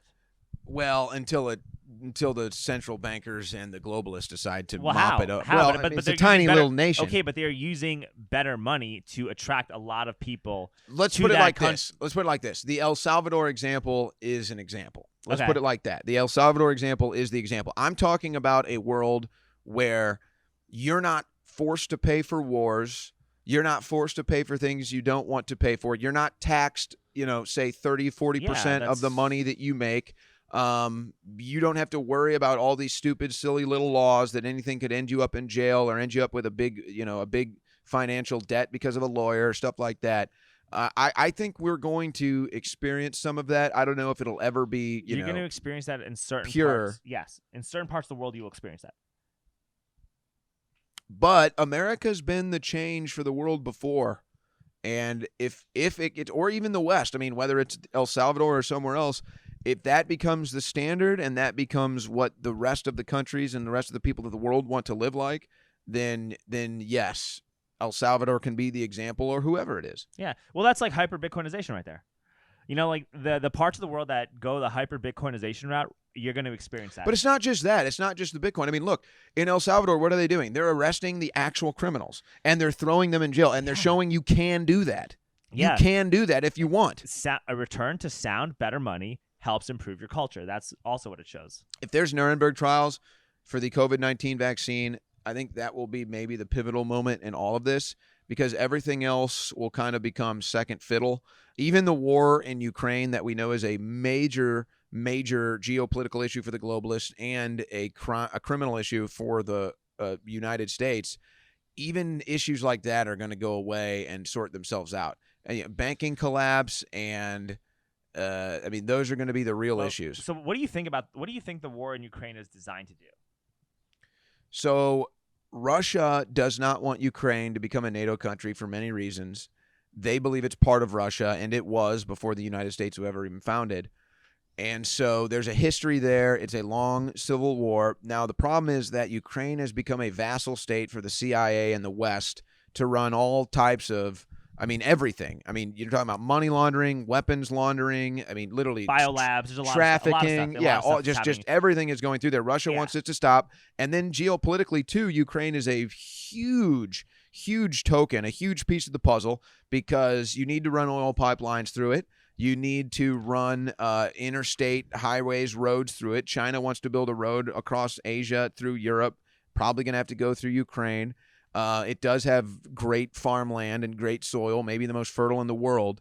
So that's why it's kind of such a hot button issue. Okay. But what do you see happening as a result of this? Because I see some scenarios playing out, and one of the scenarios I see is that you're seeing the BRICS countries get a lot stronger. Yeah, that was inevitable, unfortunately. Our leadership is asleep at the wheel on that. So is the American media. That's the biggest threat to our way of life, probably more than anything right now. Maybe the open border, but the BRICS replacing basically, if the U.S. dollar is not the petrodollar, you're going to start to see a currency collapse in the West.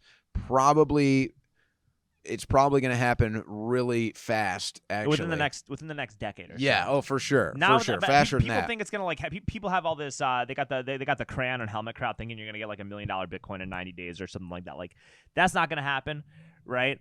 But, the more the BRICS countries get stronger, if Saudi Arabia joins with the BRICS nation, that'll be the major move. It's going to happen. If we get pushed, so I think what'll happen is if we get pushed into a major war and we lose, which we probably will, considering we haven't had a track record of winning anything significant since World War II. Which the Russians really won that. Yeah, well, they did. Okay, but the Russians defeated the Nazis. Yeah, the Russians, millions died in Berlin, and yeah. Yeah, and then, although Hitler and Stalin were allies, and then Hitler just, said, "Fuck you, I'm invading you." Never trust a commie. Never trust a. Or Nazis? What do you? Yeah.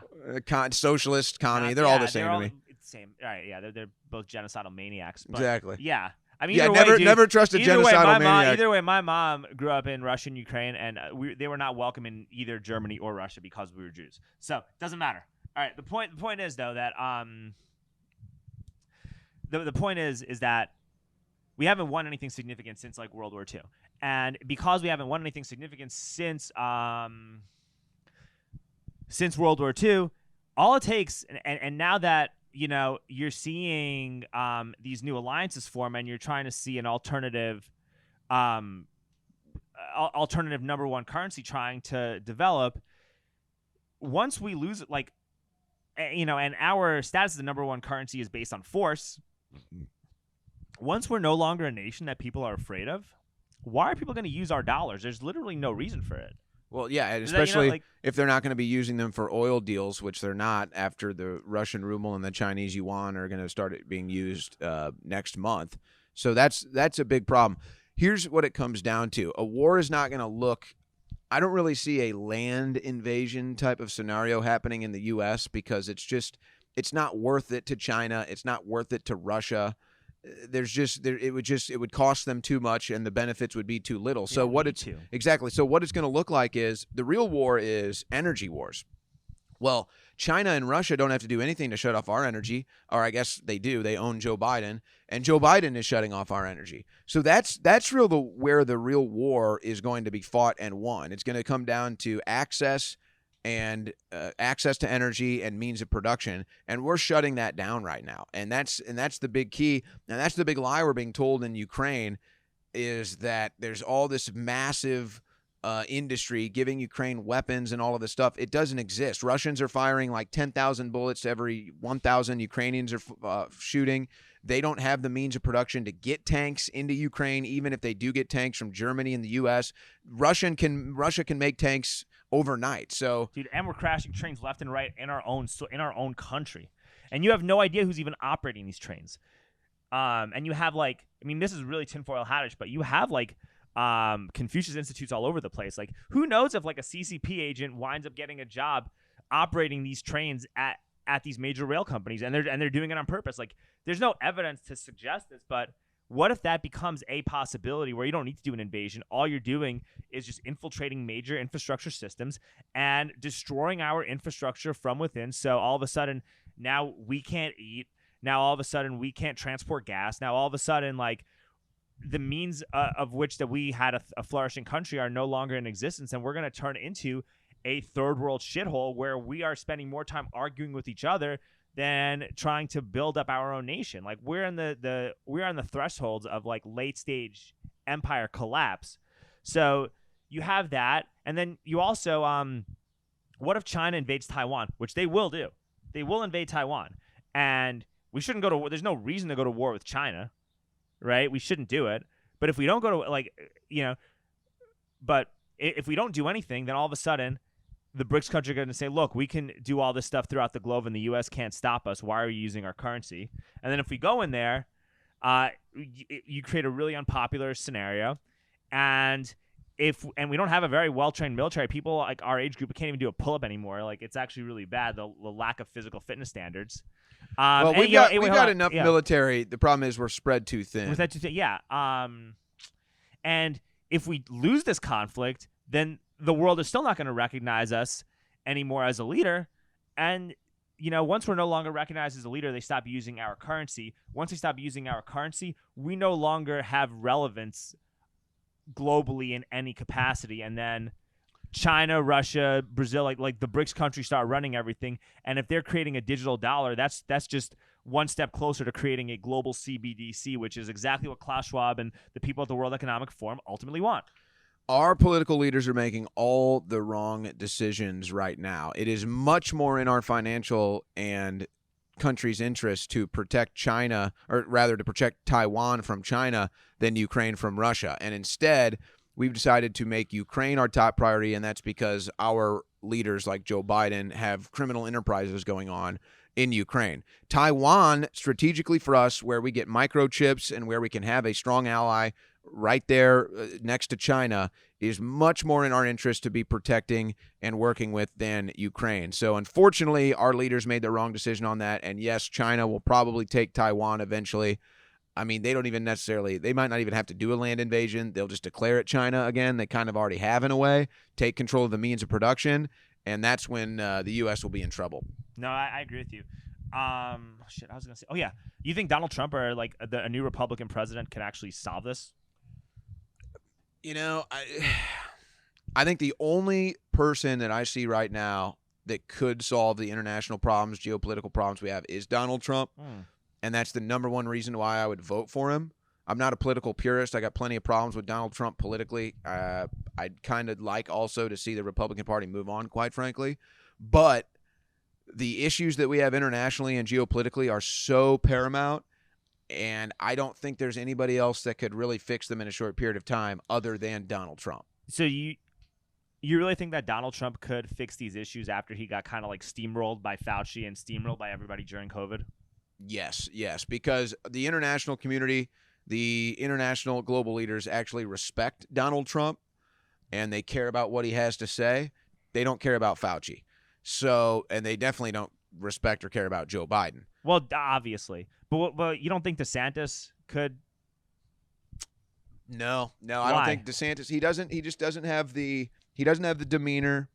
He doesn't have the experience. He doesn't have the name recognition. These world leaders really do respect and admire Donald Trump, and they did before he became president. That is a major factor. They listen to Donald Trump when he speaks, and they think about what he's saying. I do not believe Ron DeSantis has that. No. You don't think so? Even after like the leadership he showed during COVID? No, they don't care. They don't care. No, they don't care. They You really do don't not think give so? Or a the fact damn. that he's been a congressman or actually served in the military or did any of that stuff? No. And you don't? No. Interesting. No. Do you think Donald Trump, though, like actually has the backs of Americans, or is it like sort of a grift? Just like even in terms of who he pardoned, right? Like when he left office, he didn't pardon Snowden. He didn't pardon Assange. And as a matter of fact, Assange actually got arrested under Trump's administration, and it was Assange's WikiLeaks that helped Trump even get into office. So like, by even arresting Assange, it almost shows that you're like betraying the person who helped you. Yeah, with the January 6th protesters, like you could have preemptively pardoned these people Yeah. right off the bat. And no, you're he going couldn't through have. He okay. couldn't have done that because the charges didn't come until he was out of office, so he couldn't have pardoned it. You couldn't have done preemptive stuff? No, No. there was nothing he could have done. I mean, there was stuff he could have done, but nothing. I mean, the stuff still could have gone down how it went down. No, I'm not a political purist. Donald Trump has plenty of issues and baggage. You might even say a little bit of this is like an ego grift. I mean, it's not like he needs the money. He's too old, dude. I think that there's got to be age limits to be president, even if you like the person. There's got to be. He's in good health, though. I don't think doesn't matter. I don't think his age is necessarily a problem. There's no other. I mean, I don't even mind. I'm not even anti-isolationism. If you want to be an isolationist, we can survive on our own. We've got plenty of means of production, food, energy, everything. We'll be just fine. So, I mean, if you look at it from that perspective, then anybody can come in and do fine. Or you just create better alliances in South America. Here's the problem, though. Exploit and we like work together cooperatively. Yeah. Here, which I think Trump would be the guy to bring in. Here's the problem, though, and if I'm making excuses for Trump here, he brought in really bad people around him, and it turns out is what it looks like is that Mike Pompeo is the reason why he didn't pardon Assange and why he didn't pardon Snowden, specifically Mike Pompeo. So, again, that's not to say that, I mean, it's still a fair criticism of Donald Trump, but you think maybe if he gets in again and he gets better help around him, he'll make better decisions. Yeah, well, yeah. That'd be the hope. This time is different, bro. Trust me. That's the story. Yeah. No, look, I get it. Maybe it's Rand Paul's time too. I mean, let's not forget about Rand Paul. You know who I like is this guy Vivek Ramaswamy. I do too, dude. I like that guy. That guy's awesome. He's a young guy. He says everything right, and here's what he's brought to the table that I've never understood why. I mean, I get it. It's a competition. It's politics, but he's bringing something to the table that's so fresh and so great to see, and that's, hey, I'm running for president, but what's more important is the values. What's more important are the topics of debate. What's more important is what are we going to get in the White House, whether it's me or not, to represent America culturally, from a business perspective, all this stuff. I wouldn't say I'm on the Vivek train yet, but I'm getting close. I want that guy. I like that guy. Every time I hear him talk, I'm like, I still haven't. I mean, I don't That guy agree with. that guy is Donald Trump, but he's a better version of Donald Trump. He's a young Donald Trump, and he's a Donald Trump who actually earned his hundreds of millions of dollars and by not himself as from nothing. egomaniacal. Yes, like Donald Trump became a multi-billionaire because he got handed like a multi-million-dollar loan from Donald his Trump dad. is a good businessman. He's You fine. can't deny he's a good he's businessman. fine, right? But like Ramaswamy was like a middle-class kid who got I like hundreds him. of millions. I like you know what I mean? Ramaswamy. Like that's a guy like us who just got 100, who worked his ass off to get. No, I like Vivek. I I gotta say, Vivek, dude. That's what I want. Are you going? Are you? I think I'm on the Vivek train. Are you official? Yeah, Is it? I'm official. All right. Well, one step Yeah, closer. it's equity, dude. We need a person of color in the White House. Come on. It's We gotta true. play the same It's games true. We they're gotta have a playing. minority. Yeah. Yeah. No, I like Vivek. I think he's a great candidate. Good. I'm glad we're on the same boat because I'm listening to this guy and I'm just like, yeah, DeSantis is cool. Maybe he should just stay being governor of Florida. And Trump, he's too old. And to be honest, I think that like when you're president, there should be, or when you're in government, you have to be between. You can only be president from the age of 40 through 60, and you can only be in government from 30 to 60. And there shouldn't be term limits. I think there shouldn't be term limits at all. You just can only govern from the age of 40 to 60. I don't know. That's what I think. I'm always hesitant to favor any new laws or any restrictions or anything like that, but I understand why people would feel that way. I mean, you look at Nancy Pelosi. I mean, she's too old, bro. What the hell are you doing? Like you're 90 years like Grandma Vaca's. Mitch McConnell, Dianne Feinstein, and John Fetterman. I think all are still in the hospital right now. Nobody even knows where Fetterman is. Mitch McConnell fell off some stairs. He's been hospitalized for weeks. Dianne Feinstein had shin splints, couldn't get out of the hospital bed, and Fetterman just, I don't know. Whatever he's doing, he's supposed to be alive. Apparently, his wife dropped him off at the hospital and left town. She's chilling. So yeah, she's having a good time. Oh, with Dontarius. Or whoever. She's with Dontarius. Oh my gosh. The same guy that Fetterman pulled a shotgun on in his neighborhood in Pennsylvania. Exactly, yeah, for inclusion. Yeah. Inclusion. What do you think about this whole Trump arrest though?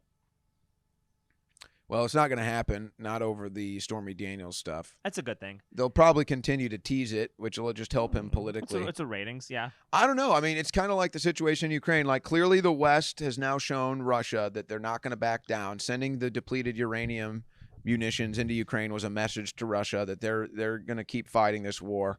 And so I think that more than anything, that's kind of what this latest round of attacks against Donald Trump show is, that the deep state, the Democrats are saying, nope, we're just going to keep fighting you. Doesn't matter how illegitimate, doesn't matter how bad, we're just going to keep fighting you. And they're hoping he's going to back off, or they're hoping Trump supporters will stop supporting him. I don't see either one of those things happening, so this is going to go all the way to the finish line. The Trump thing, yeah. I think that it's always I think it's a way to kind of distract the public from everything else that's happening. Sure. That's always the case. You have a bank collapse. You have the cusp of World War III. You have train derailments. Well, let's talk about arresting Donald Trump so that we divide the country instead of all looking at one another saying, yo, this is fucked up. We should fix this. Yeah, shiny object. Yeah. It's total shiny object syndrome. And a little fun fact, last time the Federal Reserve injected hundreds of billions of dollars into the economy, which is in 2019, they impeached Trump over Ukraine for the first time in 2019. So it always feels like there's a Trump investigation or a Trump major news headline that happens right whenever there's a banking crisis. Yeah, but there's always banking crisis. No, but when it's visible, like there. Yeah. There's always a banking crisis. I mean, these whole bank failures and the whole because everyone's gonna be whole, right? Like no one's gonna lose all their money, but what's gonna happen is they're gonna here's what's gonna happen. Okay, they're gonna raise the limits with this Deutsche Bank. They're gonna just say, okay, well, insurance, instead of being $250K, we're going to change it where it's unlimited, right? And when you do that, this is how you start nationalizing the banks. When you nationalize the banks, it's one step closer to creating CBDCs, which is how they try to implement financial tyranny.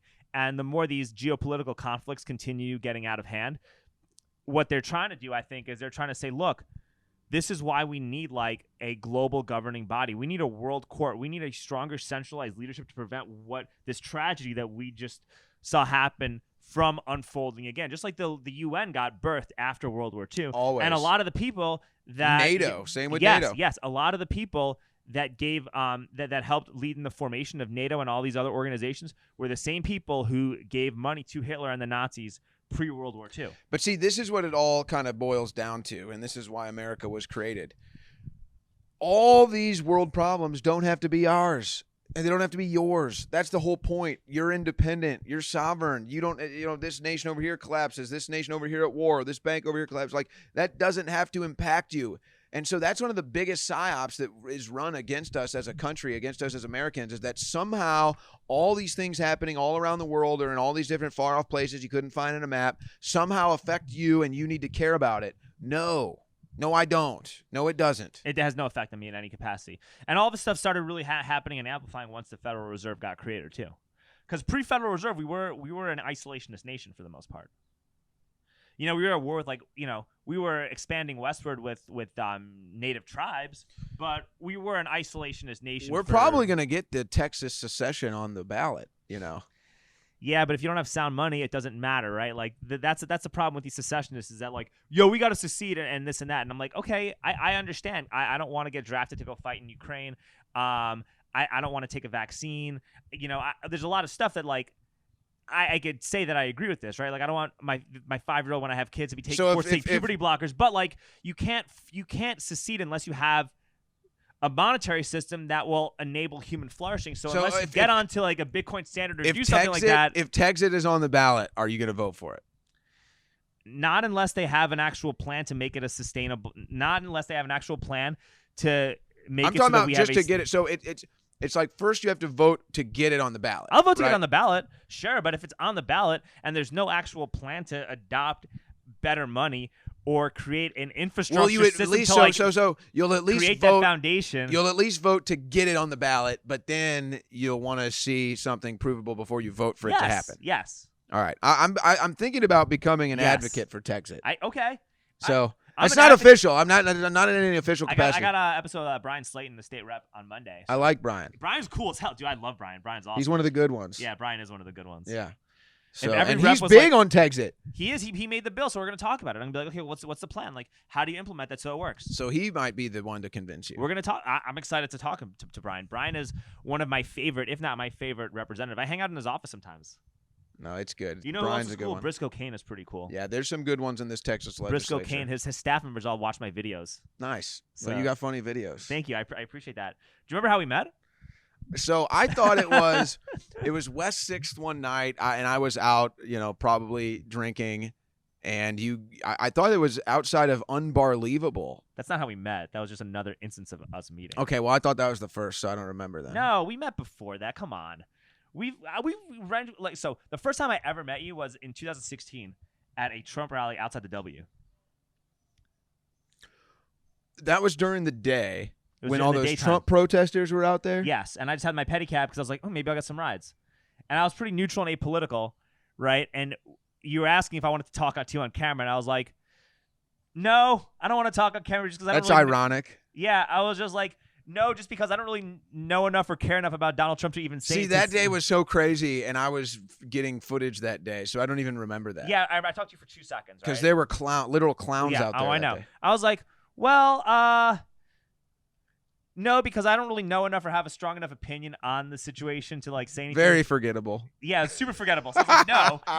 And then wait, and then I talked to you for a second, and I was like, well, what's the problem with? And this was during the general election, so I was like, well, hey, just what's the problem with Bernie Sanders though? Didn't Bernie Sanders also not get money from all these bankers and lobbyists?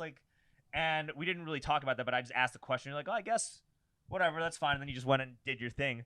It turns out that he did get money from these lobbyists, or just in the form of nonprofits, which are tax deductibles and all Bernie's that other such stuff. a sellout. Yeah, I mean, I wish he was total legit. Sellout. Yeah, I wish he was legit, but he's not. He is a he might have been at one point, but not today. I did like 2016 Bernie though. I voted for him. I did vote for him in that primary. I voted for him in both primaries actually. I mean, he was an anti-establishment Democrat. He was an independent, but they're never going to let him win. Well, they would never let him win. Well, no, if they do let him win, it's because they're trying to implement CBDCs, and that's what I think. Or, basic income. But he did say a lot of stuff that Alex Jones has said in the past. Sure. So I was like, oh, well, why do you hate this guy? That's the thing is, I didn't Bernie understand Sanders, at the time. Now I get it. The Bernie Sanders type takes the world's problems and says the solution is free money, and that's not the solution.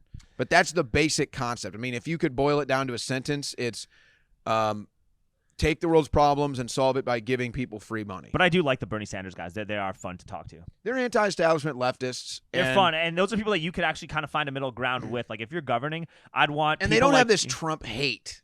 It's the Trump hate that just makes people like retarded, really. Yeah, I mean, some do. They or they think like Biden was better than Trump, but you're like, let's back up for a second. There was this one guy who's a pedicabber and was like I think I had like something wrong with the bike. He's like, that's what you get for voting for Donald Trump.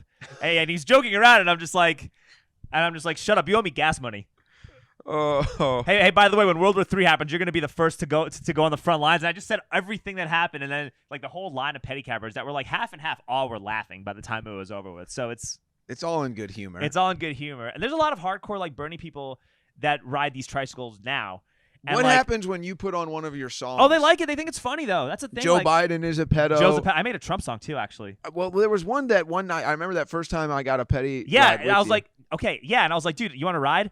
I was like, I got a Biden song. And you just were like, at first you're like, no, dude, forget it. And then I was just like, then I gave you a ride. There was like, hey, I got a song about Joe Biden. And I played the Biden song and the Epstein song. And you were all about it. Oh, yeah, I remember that.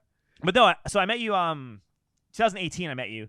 Outside City Hall, and I told you I tried to be the mayor of Austin. Yeah, I remember that. You ran a mayoral campaign. Yeah, and I was like, dude, you guys should have put me on the show. We had Pedicab InfoWars. Did I ever show you Pedicab InfoWars? I think so, yeah. When my friend Heath was imitating Alex Jones to a T. Yeah. And so nothing materialized with coming on the show or anything like that. And I saw you at a few reopen protests, said hi to you, And then I know. I always remember running into you over the years. Yeah, we just ran into each other very, very casually in passing, and then I saw you downtown. I was like, I gotta show you this Biden song, and then just it's a great song. It's a great song, dude. That it's still on YouTube, right? It's on, yes. All right, good. I have it on my iPod. It's on my iTunes. I love that. Joe Biden is a pedo. Yeah, it's a classic, dude. That's the best Joe Biden song of all time. That's better than Bryson Gray's song, and I'll say it. I don't even remember Bryson's exactly. Song. Yeah, well, exactly. Exactly. There was another one. Taken. Now they're writing songs, and you know what you need to do is these other guys are doing is take the compilation. There was a new one yesterday, Joe Biden sniffing a baby. I don't know if you saw it yesterday. Brand new fresh baby sniff from Joe Biden. So put that in the archives. He needs that adrenochrome. He needs that good adrenochrome. You take your song and then make the music video just the compilation of Joe Biden sniffing kids, grabbing kids, groping women, squeezing their breasts, squeezing their ass, sniffing their necks, grabbing their hair, and just put that all in a compilation with your song behind it, bro. Might be. I'll play that on the show for sure. Okay, I'll figure this out. I will figure this out. You make that happen, I play it on the show, guaranteed. Send me the footage of Biden doing this, and I'll see how. It's everywhere. You know the footage is everywhere. Biden sniffing kids. Biden sniffing kids, grabbing. I mean, that was literally my music video. The music video I made is literally that, Owen. I've seen the music video. I don't remember that. I'll have to go find it. I'll go reinvestigate this. Yeah, my music video is literally that. Also, you got to play my Trump song. I don't know if I've heard. I probably have. I'll show it to you when we after we wrap up the episode. But yeah, we ran into each other a whole bunch of times, and it was just fucking crazy. There's only so many places here in Austin where people go out. Dude, a lot. What have we covered? We pretty much covered everything. Yeah. We hit a lot of topics. Okay, last thing. How's everything going with like Alex's case and all that stuff? Man, I tell you, I don't even want to get into some of the behind-the-scenes stuff, but it's pretty wild, actually. It's pretty wild what they put Alex through.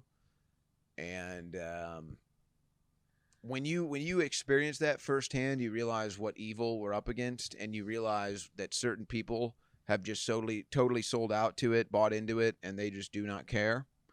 And it's a sad state of affairs. It's a dark reality to have to experience, and it just makes you fight harder, hoping that doesn't become the norm. Yeah, I think that generally speaking, he's an easy target. I think he's an easy target. I think like you make one mistake with the Sandy Hook thing, you've admitted that you've made a mistake, and they're just trying to find these people will try to find any mistake that you make at whatever point in time during your career, and they will use it to try and silence you in whatever capacity they think they can do, which is another reason why you have to mock these people relentlessly, because this stuff only works if people comply and take them seriously. And the more you mock these entities, the less likely they are to be taken seriously on a big scale, right? Like, so like, yeah, too many people fell for the PSYOP during this virus, right? but not enough did to create this new world order that they wanted. Yeah. And you know what? Less people are falling for the Ukraine psyop. Yep. Less people are falling for the banking psyop. Less people are falling for each successive psyop, and the less people that fall for these psyops, the less likely you're going to be able to create this new world order that you want.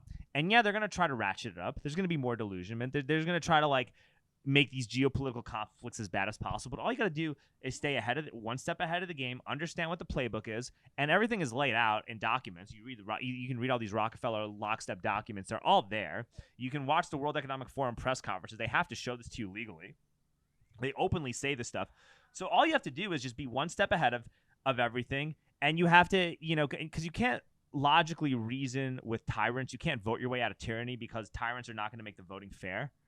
But you can mock them into oblivion where you don't comply, where people just refuse to comply with the tyranny. And if you don't comply, the tyranny never gets manifested or enforced. So that's what I think. And I think that when you understand that, your attitude has got to be, instead of saying, hey, I'm making stuff to get famous, I'm making stuff for likes, I'm making stuff because I want to have a career. It's like, no, dude, you're making stuff to like legitimately make the world a better place.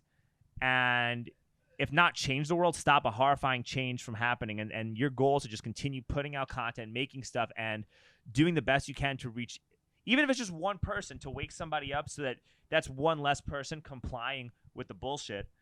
And, you get an influx of people to not comply with all the bullshit that's happening. Eventually, then all of a sudden that permeates to law enforcement. Well, that permeates people that permeates to the agents of the state that don't want to comply with it. And if nobody wants to comply with it, you can't enforce anything. Well, I'm so glad you said that too, because when I first changed to start doing politics and I had a YouTube channel, I was not getting many views there at all. And I remember there were some naysayers like, "What, you're wasting your time. You need to focus on this. There's a career opportunity here, blah, blah, blah." And I committed to that mindset at that time. And I said, if I reach one person, then it's worth it. If I just reach one person, I don't know what kind of impact that could have in the future, but if I reach one person, then everything I would be doing is worth it. And I've been blessed enough to be reaching far more than one person now.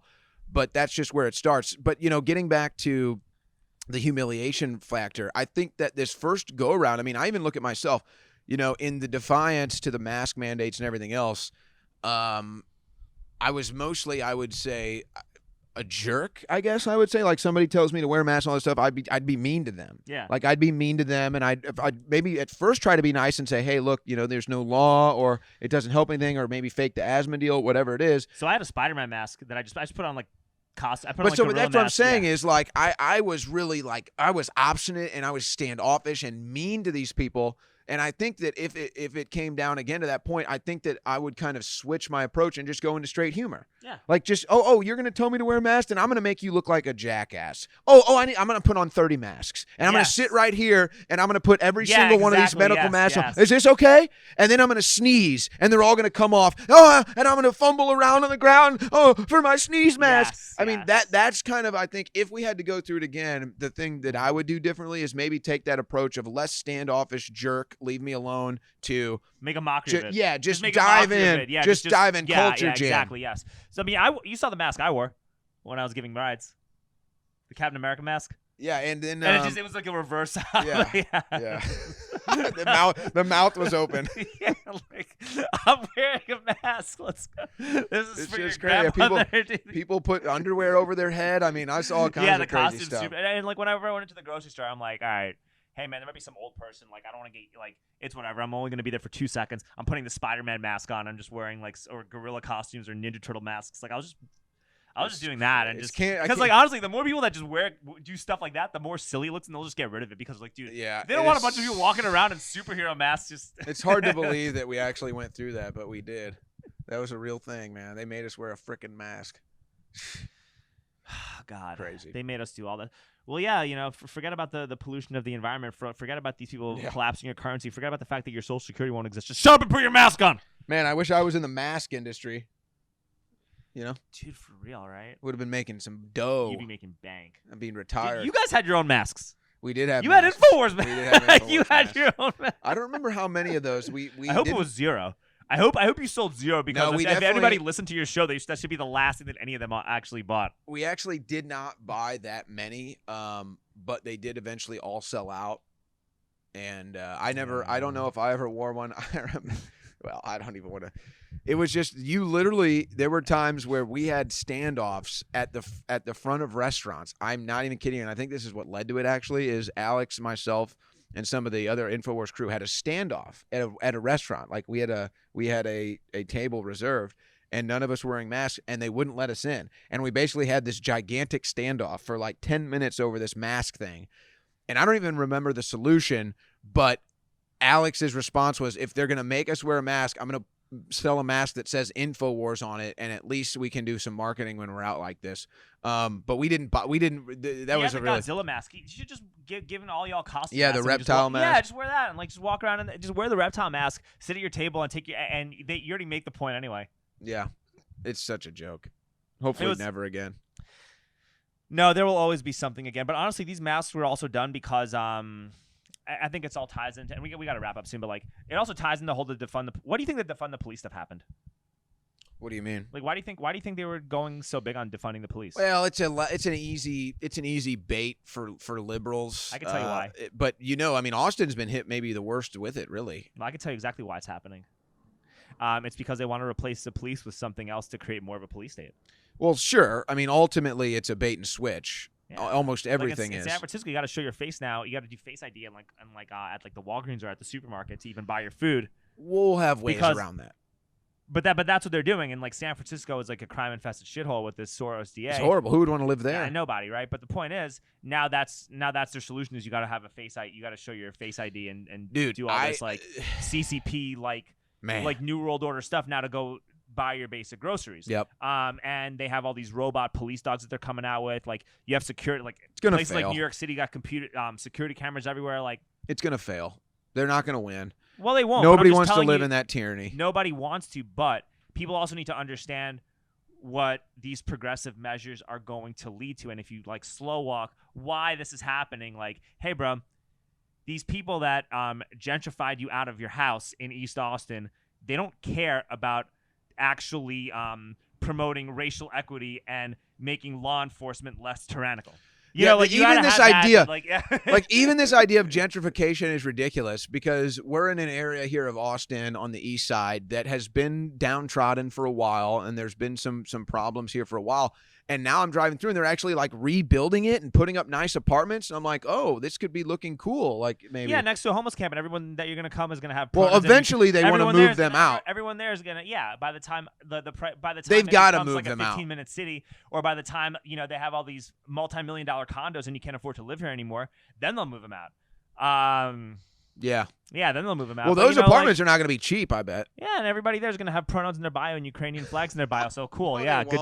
No, good job. Cool. Maybe 10 of them will. Yeah, we'll see. Hey, Owen, how do we get in touch with you?